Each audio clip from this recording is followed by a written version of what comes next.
आप देख रहे हैं न्यूज हिमाचल लाइव। नमस्कार, स्वागत है आपका फटाफट खबरों में। आज का बुलेटिन आप देख रहे हैं सोनल ठाकुर के साथ। 18 जनवरी तक चलने वाली मकर संक्रांति महोत्सव में जुटने लगी भीड़। नगर परिषद मैदान कांगड़ा में चल रहे नगर कोट मकर संक्रांति महोत्सव 2025 में कांगड़ा व आसपास के गांव के लोग मेले में लगे खाने पीने के स्टॉल, झूले एवं रोजमर्रा की वस्तुओं को खरीदने के लिए उमड़ रहे हैं। गौरतलब है कि कांगड़ा में इस तरह का आयोजन पहली बार हो रहा है, जो कि 4 से 18 जनवरी तक चलेगा। इस दौरान हर रोज शाम के समय यहां सांस्कृतिक संध्या का भी आयोजन किया जा रहा है, जिसमें प्रतिदिन जाने माने गायक मौजूद लोगों का भरपूर मनोरंजन कर रहे हैं। इस आयोजन से लोगों में भारी उत्साह देखने को मिल रहा है। जनता पर 2 से 10 पैसे का मिल्क सेस सब्सिडी छोड़ने की अपील, अपने लिए 19 करोड़ का कार्यालय। जोर का झटका धीरे से, प्रति यूनिट मिल्क सेस अपनी कुर्सी 19 करोड़ की जनता से सब्सिडी छोड़ने की अपील।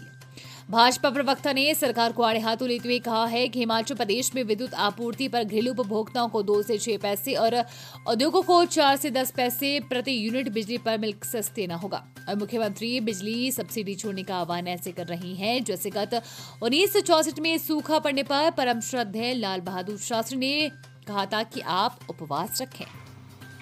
नमस्कार। हिमाचल प्रदेश में विद्युत आपूर्ति पर घरेलू उपभोक्ताओं को 2 से 6 पैसे और उद्योगों को 4 से 10 पैसे प्रति यूनिट बिजली पर मिल्क सेस देना होगा और मुख्यमंत्री जी बिजली सब्सिडी छोड़ने का आह्वान ऐसे कर रहे हैं जैसे गत 1964 में सूखा पड़ने पर परम श्रद्धेय लाल बहादुर शास्त्री जी ने बुधवार का उपवास रखने का आह्वान किया था। लेकिन उन्होंने 19 करोड़ की लागत से अपने लिए सचिवालय में कोई कार्यालय नहीं बनवाया, अपितु जून माह में हिमाचल के महाराज सचिवालय के कार्यालय में प्रवेश करेंगे। कांग्रेस व्यवस्था परिवर्तन के बोझ तले दबी जा रही है। बजट प्रावधान न होने की स्तुति गान करके 1800 से अधिक संस्थान बंद करने वाली सरकार बजट प्रावधानों के पश्चात हिमाचल प्रदेश में पुलिस विभाग की 13 परियोजनाओं में 3.72 करोड़, पशुपालन विभाग की 48 योजनाओं में 5.60 करोड़, आयुर्वेदिक विभाग की 63 योजनाओं में 7.54 करोड़, तकनीकी शिक्षा विभाग की 11 योजनाओं में 7.94 करोड़, शिक्षा विभाग की 302 योजनाओं में 101.65 करोड़, लोक निर्माण विभाग की 619 योजनाओं में 190 करोड़ लैप्स होने की कगार पर खड़ा हो गया है।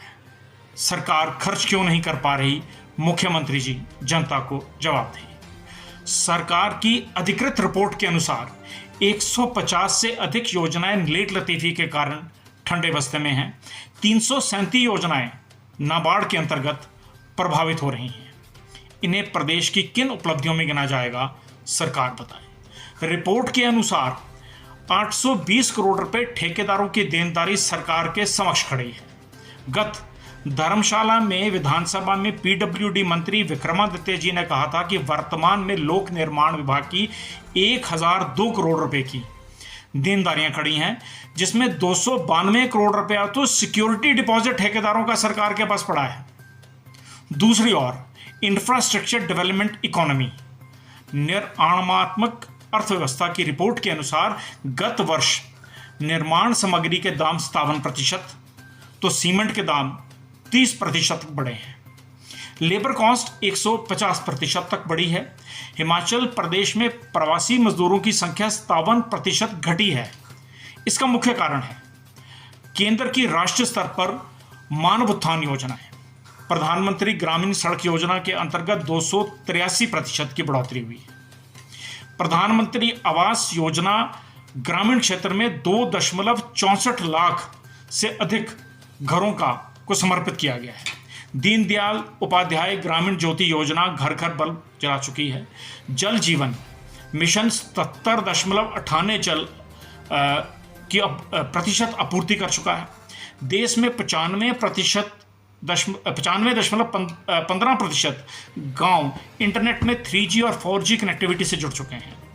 उधर हिमाचल में आज कौन सा ऑर्गेनाइज सेक्टर है जो न्यायालय और सरकार के विरोध में नहीं खड़ा है? प्रदेश में व्यवस्था परिवर्तन नहीं, सत्ता परिवर्तन की आवश्यकता है। नमस्कार, धन्यवाद। हिमाचल प्रदेश में गत 24 घंटों के दौरान ऊंचाई वाले 3 क्षेत्रों में बर्फबारी व मध्यवर्ती मैदानी इलाकों में बारिश दर्ज की गई है, जिससे अधिकतम व न्यूनतम तापमान में गिरावट दर्ज की गई है। मौसम विज्ञान केंद्र के अनुसार आगामी 4 दिनों तक प्रदेश भर में मौसम शुष्क बना रहेगा, साथ ही तापमान में उछाल आएगा। मैदानी क्षेत्रों के लिए मौसम विज्ञान केंद्र ने सर्द हवाओं का अलर्ट भी जारी किया है। प्रदेश में 11 जनवरी से प्रवेश कर रहे पश्चिमी विक्षोभ का असर 13 जनवरी तक देखने को मिलेगा। गत 24 घंटों के दौरान ऊना में सबसे अधिक तापमान ऊना में 23.4 डिग्री दर्ज किया गया है। राजधानी शिमला में सोमवार को ही बारिश के बाद तापमान में 3 से 4 डिग्री की गिरावट दर्ज की गई है। वहीं मंगलवार 7 जनवरी को दिन भर धूप खिली रही, जिससे तापमान में वृद्धि दर्ज की गई है। मौसम विज्ञान केंद्र के विज्ञानी शोभित कटिया ने कहा कि गत 24 घंटों के दौरान ऊंचाई वाले क्षेत्रों में बर्फबारी व मध्यवर्ती मैदानी क्षेत्रों में बारिश दर्ज की गई। अखिल भारतीय कांग्रेस के राष्ट्रीय सचिव एवं प्रदेश प्रभारी चेतन चौहान ने जिला कांगड़ा की विधानसभा नूरपुर के राजा का बाग में पत्रकार वार्ता को संबोधित किया। इस अवसर पर जिला प्रभारी शांतनु चौहान, पूर्व विधायक अजय महाजन सहित अनेक कार्यकर्ता भी मौजूद रहे। चेतन चौहान ने कहा कि इस तरह के बयानों से पता चलता है कि भाजपा और उनके नेता महिलाओं को कितना सम्मान करते हैं।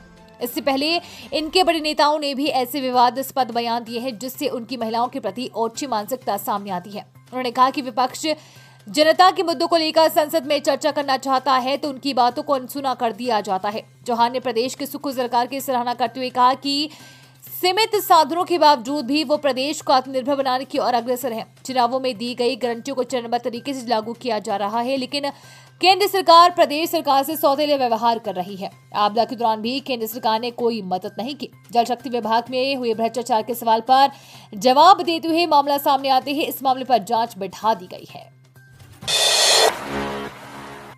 जिला कांगड़ा के उपमंडलीय आयुर्वेदिक अस्पताल देहरा में मेडिकल स्टोर संचालक और प्रशासन के बीच विवाद गहराता जा रहा है।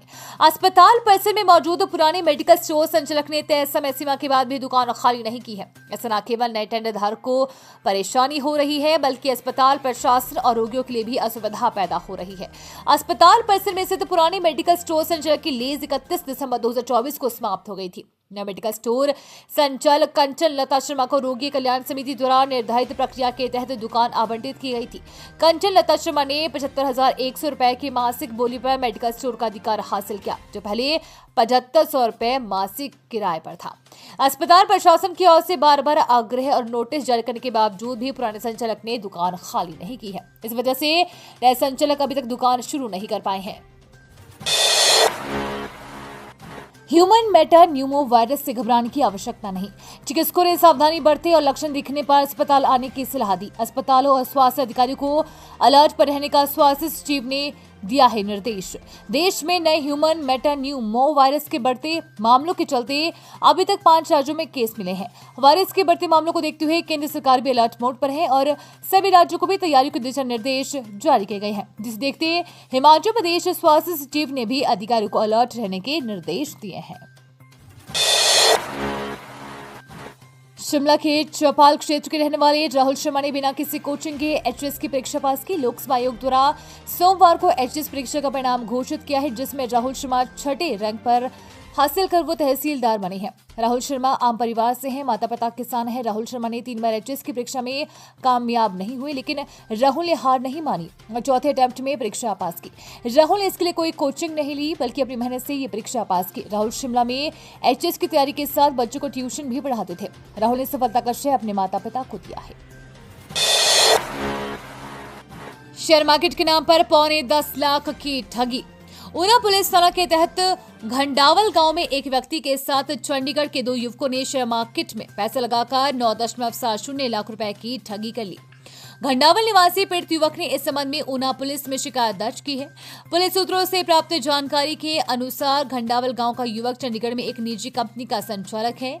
उसके पड़ोस में रहने वाले 2 युवकों ने स्वयं को एक कंपनी का निदेशक बताते हुए अपनी कंपनी में पैसे लगाने तथा इसकी एवज में अच्छी रिटर्न दिलाने का भरोसा दिया। न्यूज हिमाचल लाइव का ये फटाफट बुलेटिन आपको कैसा लगा हमारे कमेंट बॉक्स में कमेंट करके जरूर बताएं। साथ ही पेज को फॉलो और सब्सक्राइब करना बिल्कुल ना भूलें। धन्यवाद।